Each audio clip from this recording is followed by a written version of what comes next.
Alright, welcome to my Silent Hill 2 review. I've already beaten the game once, and I think it's obviously a pretty darn good game. Obviously, there's some negative parts to it, like certain sections weren't quite really well, but for the most part, it's a very good game, especially the atmosphere. The atmosphere is absolutely amazing. This is probably the best horror game that's came out since probably Resident Evil 7. Yeah, I would say it's probably since Resident Evil 7. This atmosphere is absolutely perfect as I'm looking into a gigantic dog face, but with the fog, the monsters, the radio noise whenever he goes near certain enemies is amazing. And honestly, the characters and their arcs is also fantastic. You have certain arcs with James, depending on what ending you get, it's fantastic. My first playthrough, I got the leave ending. I don't know if that's the best ending or not, but it's a pretty darn good one. That's way better than James deserves and I think that's just fact.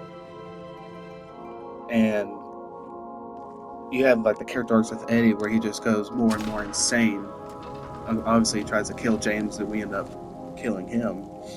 You also have character arcs with Mary, Maria, Angela. Of course, Angela ends up just not being there anymore, but just to say the least. But of course, you have Laura, who starts off hating James, then real late in the game starts actually somewhat liking him, and then immediately goes and hates him again because she finds out he kills Mary. Spoiler alert. But of course, you have Maria, who wants to get in James' pants for some reason, and at the very end of the game, she tries to kill him. Obviously, she's the final boss. But I mean, basically, all the character arcs that go on in this game is fantastic. They all come to a good, not really good conclusion, but very compelling conclusion. Of course, most of them don't make it out alive, depending on what ending you get. That's the only one you can really change is Maria. Other than that, they all either die or live. It just depends on the character. But that kind of brings us to our first negative point is the weapon variety. I mean, I get that James Sunderland isn't like a military trained operative like a Chris Redfield or anything, but they could have given us like at least one or two more weapons other than like the basic handgun, shotgun, and rifle, and of course the melee weapon. Because I don't know what it is, but I'm not a big fan of rifles and shotguns in video games. Unless they're Leon Kennedy, of course. Like shotgun is like his most well-known weapon, I think, except maybe for his Magnum. But if they would have given us just one more weapon, even if it wasn't necessarily a firearm, if it was like another different type of melee weapon, that would have been amazing. And you hear this song, and it's absolutely fantastic, which brings us to our next point. The soundtrack is absolutely fantastic. Every single song on the soundtrack is amazing.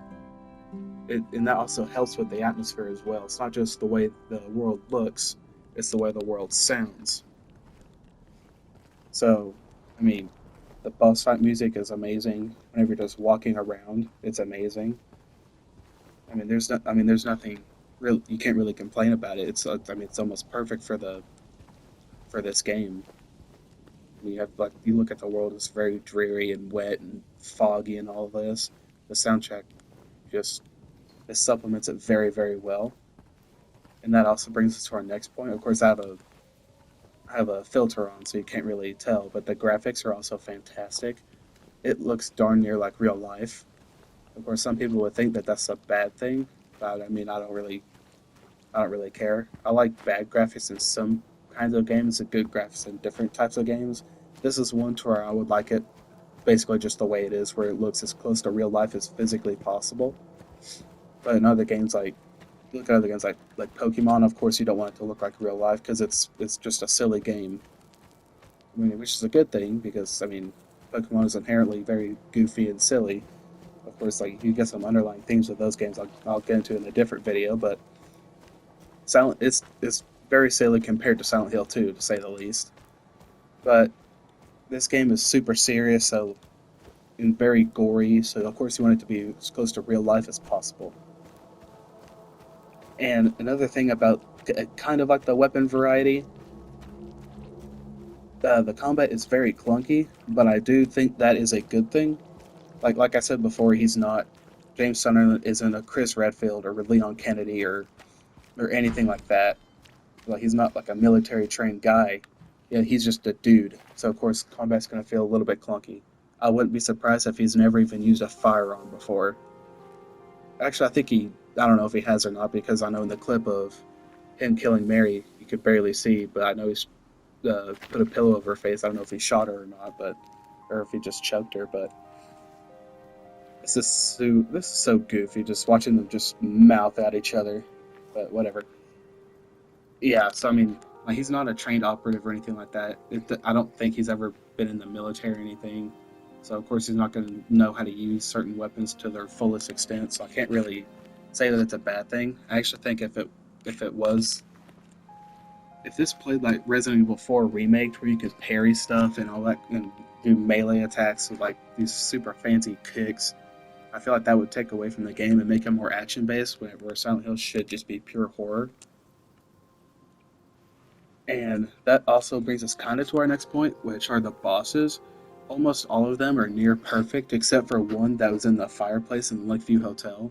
I don't know if that's considered an actual boss or not, but they had a cutscene to it, so I mean, it's a boss.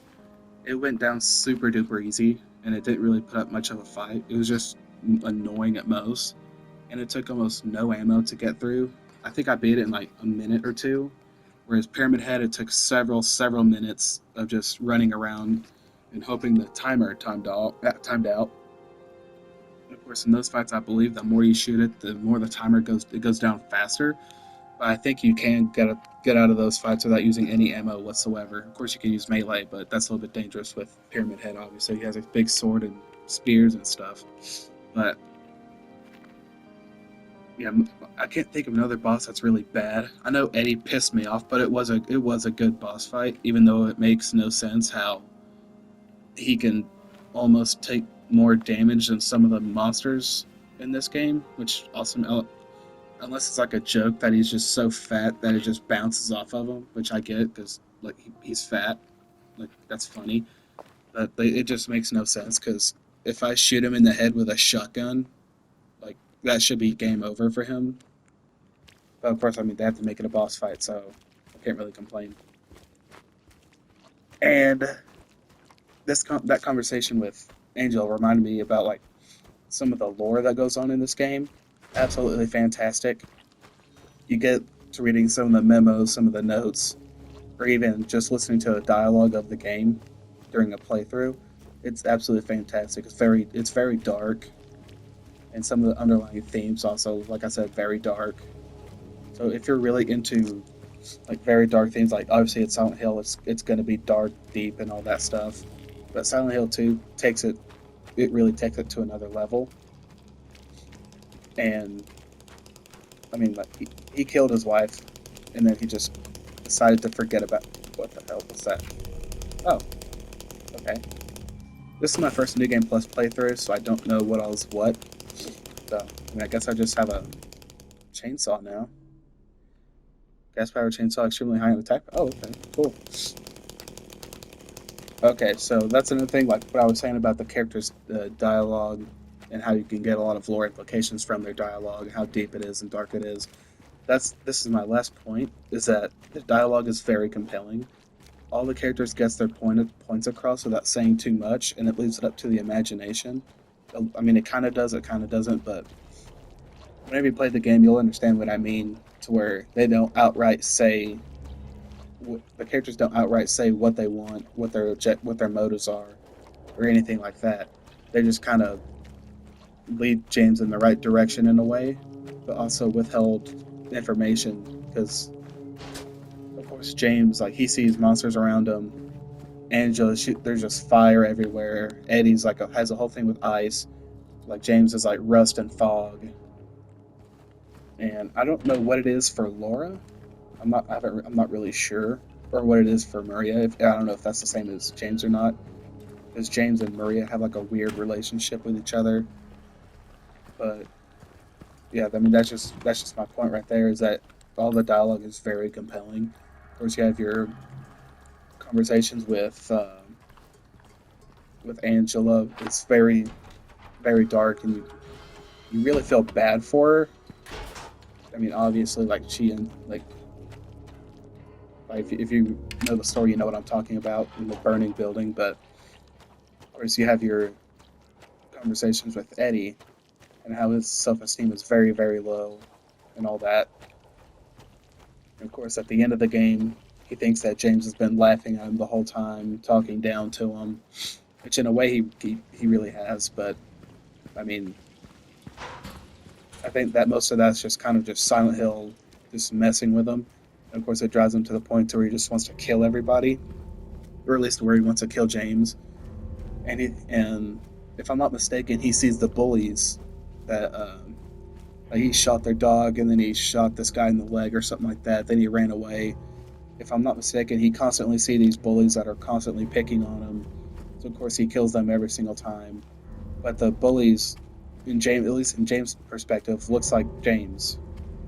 Then again, a lot of the dead bodies you see in Silent Hill do look like James. I don't know why that is. I know there's like a bunch of theories, but I don't personally know why. I haven't really explored 100% of the game. I've only played through it once. This is my first playthrough of a Silent Hill game. But that's about all the points that I really have for this video. I would probably give this game like if I give it like a 1 out of 10 rating, I'd give it probably like 8.5. Very, very good. It took me a long time to beat it because life kept getting in the way and all that, but can't really complain about that. Still a fantastic game. I would highly recommend it to anyone who's a fan of horror or just video games in general, because this is just objectively a good game. So yeah, I mean, that's just my Silent Hill 2 remake review. Very good game. 8 out of 10. Would recommend. Pick it up, play it, and I might do another review after New Game Plus to see if anything changes. But for now, that's all the points I really have to make. I'll see you in the next one.